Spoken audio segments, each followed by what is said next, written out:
Hi, Post Edit here. I know you're watching some of the same footage from the last video. We wanted to get you different footage, but the footage was corrupted. Please stay and watch the channel and help us support us. And we look forward to getting you more content in the future.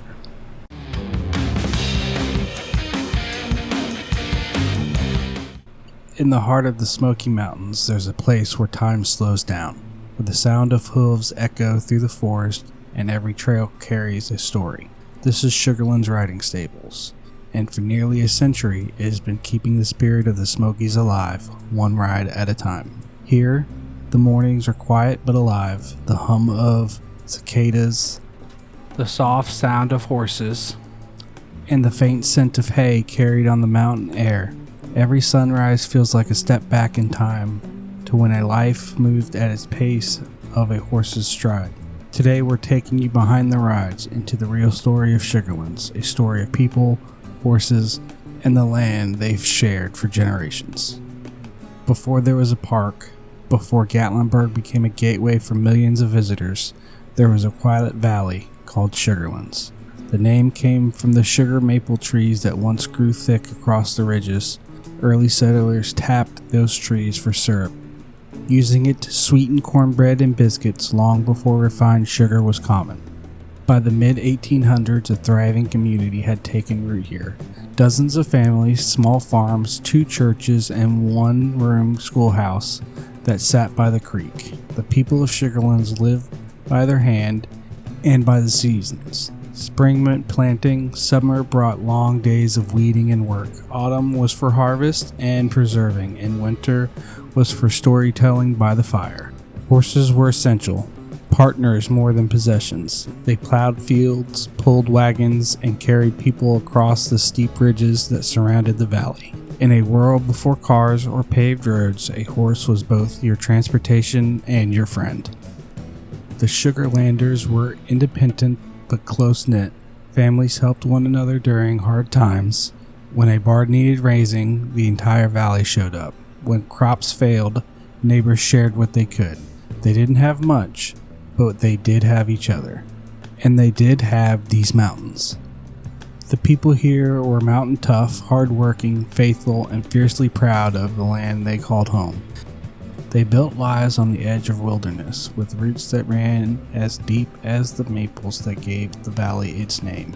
Everything changed in the 1930s. The country was deep in the Great Depression, jobs were scarce, and people struggled to feed their families. At the same time, a new vision was formed, a plan to protect the wildlands of the southern Appalachians and open them for everyone to experience. The vision became the Great Smoky Mountains National Park. It was a dream shared by many, but for the families who lived in these mountains, it came at a heavy cost. To make the park a reality, the federal government had to buy the land, every acre of it. That meant entire communities like Sugarlands had to leave their homes their ancestors had built. Some resisted, unwilling to walk away from the generations of hard work. Others saw the park as a chance to preserve something greater, to make sure the beauty of these mountains would never be lost to industry or logging. In the end, the forest returned, slowly reclaiming what had once been fields and farms. Cabins fell silent, roads grew over the vines, and the laughter of children faded into the birdsong. But the name Sugarlands endured. It became the name of the valley, the visitor center, and eventually a place where the spirit of the old mountain way of life would live on, through the steady rhythm of hoofbeats on a dirt trail. When the park opened in 1940, it was unlike anything people had ever seen. Winding mountain roads, roaring waterfalls, wildlife everywhere. It was a living paradise. Visitors came from across the country to breathe the clean air and see the Smokies for themselves. But while the park offered trails for hiking and roads for driving, many wanted something more. Something slower, more personal, more like the old way settlers had lived. And so horses returned to the Sugarlands Valley. At first, the riding was informal, a few locals offering rides to tourists using their own workhorses on days when there wasn't farm work to be done. The trails were rough, the saddles were old, and the rides were simple, but they were unforgettable. It wasn't long before visitors started coming just to ride. They wanted to see the forest from the saddle, to move through it quietly, hearing nothing but the creak of leather and the steady rhythm of hooves. That growing interest led to the birth of Sugarlands Riding Stables, a name chosen to honor the valley's past and the people who once called it home. From the beginning, Sugarland wasn't just a business. It was a continuation of a legacy. The guides were mountain folk. Many descended from the same families who had lived there before the park. They knew every bend of the river, every rise in the trail, and every story tied to the land. The early years were humble: a few horses, a small barn, and trails carved by hand. The rides were quiet, easygoing journeys meant to show visitors the real Smokies. There were no loud crowds, no rush to the finish. The goal was to slow down and feel the land beneath you, to hear the wind through the pines, the trickle of the creeks, the call of a hawk overhead. For the guides, each ride was more than just a job. It was a storytelling, sharing the mountain's history, pointing out bear tracks, teaching guests the names of wildflowers, and passing on the same respect for nature that their grandparents had instilled in them. For the horses, it was freedom of a different kind. They had once been farm animals, plowing and hauling. Now they were partners in exploration, carrying riders through the landscapes that their ancestors had once helped shape. Each horse was known by name, personality, and habit. Some led confidently, others were calm and patient for beginners. The guides matched every rider to the right horse, knowing that comfort and trust created the best kind of adventure. Sugarlands became a place of connection, between people and horses, between past and present, and between visitors and the land that so many had sacrificed to protect. As decades passed, Sugarlands Riding Stables grew, not just in size but in spirit. The barn was rebuilt, new trails were added, and generations of visitors kept coming back. Parents who had ridden as children returned years later with their own kids, eager to share the same experience. For many, riding at Sugarlands became a family tradition, a rite of passage that tied each generation a little closer to the Smokies. Every year, thousands of riders experience this valley. But for those who work here, it never becomes routine. No 2 days are ever the same. The light changes, the forest changes, the air shifts, and with it, the feeling of the ride. It's peaceful, yes, but it's also alive. Because when you ride through Sugarlands, you're not just traveling through a forest. You're moving through time, along paths walked by settlers, crossed by bears, and shaped by the people who loved these mountains long before we were born. Long before the riders arrive, the work has already begun. Every morning, long before the sun crests over Mount LeConte, the guides and wranglers at Sugarlands are already moving, hauling hay, checking tack, and greeting each horse by name. It's a rhythm that never changes. Feed first, water second, brush out the coats, check the hooves, tighten the cinches. The smell of fresh hay mixes with the mountain air, and a quiet calm fills the barn before the day begins. Each horse has its own personality. Some stand patiently waiting while others paw the ground, eager to hit the trail. The guides know them all. Which one likes to be scratched behind the ear, which prefers an apple over a carrot, and which always wants to lead the line. This isn't just a job, it's a calling. The people here love what they do because they understand they're preserving not just a business, but a living connection to the Smokies past. By mid-morning, the first groups arrive. Families from all over the world, some nervous, some excited, ready to meet their horses. The guides help them mount up, adjust stirrups, and explain how to hold the reins gently but firmly. Then the line starts to move, one horse, then another, the soft rhythm of hooves echoing through the woods. This sound has carried across this valley for over 100 years. Once you're on the trail, time seems to disappear. The sounds of traffic fade, replaced by the steady creak of leather and the quiet breathing of horses. You can smell the damp earth, the pine needles, and the cool mountain breeze that slips down from the ridges. This is what the old settlers knew, the Smokies not as a view from a car window, but as a world alive around them.